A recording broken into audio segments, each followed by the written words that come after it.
मित्रांनो, जय महाराष्ट्र। नुकत्याच देशामध्ये आता लोकसभेच्या निवडणुका पार पडल्या। निवडणुका पार पडल्यानंतर महाविकास आघाडीने राज्यामध्ये चांगलेच यश मिळवलेले आहे। तर इंडिया आघाडी जवळपास 240च्या पास पोहोचलेली आहे।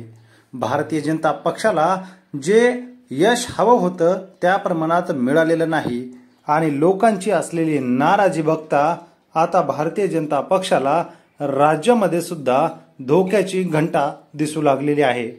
निवडणुकीच्या तोंडावरतीच आता जे नेते आहेत ते महायुतीला सोडण्याच्या तयारीत आहेत। तर दुसरीकडे लवकरच आता विधानसभेच्या निवडणुका या लागणार आहेत। शेवटचं अधिवेशन म्हणून या अधिवेशनाकडे पाहिलं जातंय। राज्यामध्ये असंख्य असे प्रश्न आहेत, मात्र नेत्यांची फोडाफोडी आणि नेत्यांची पळवापळवी याच्या पलीकडे सध्या राज्यात दुसरं काही सुरू आहे की नाही असा प्रश्न जनता विचारते। तर मात्र आता या जनतेला सरकार निवडण्याची आणि आपली ताकद दाखवायची वेळ ही जवळपास आलेली आहे।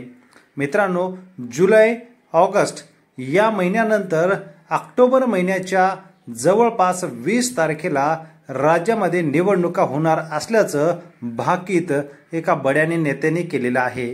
ते बडे नेते म्हणजे जयंत पाटील यांनी आपल्या कार्यकर्त्यांना सांगताना हा सल्ला दिलाय की लवकरच म्हणजेच ऑक्टोबर महिन्यामध्ये राज्यातील विधानसभेच्या निवडणुका होतील, तयारीला लागा। आणि यानुसार आता ती तारीखही जवळ येते। आपल्याला काय वाटतं, कोण बाजी मारेल, कमेंट करा। धन्यवाद।